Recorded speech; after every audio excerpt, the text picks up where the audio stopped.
All right, so if you're clicking on this, this means that you've completed the first average graph, and now I've asked you to move on and do a scatter plot.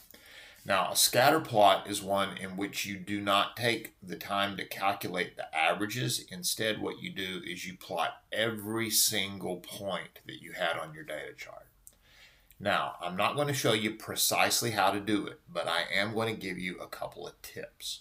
The first one is if you will use the plus sign here to add a sheet, then it will simply put another sheet into your document, into your spreadsheet, and then you can copy and paste things over really, really easily. That's what I did for sheet 2.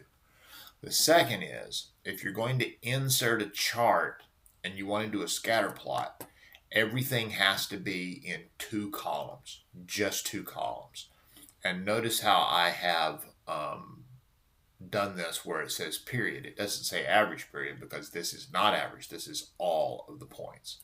Now, please make sure that you do what is necessary to make your titles, your horizontal axis title, everything look like mine.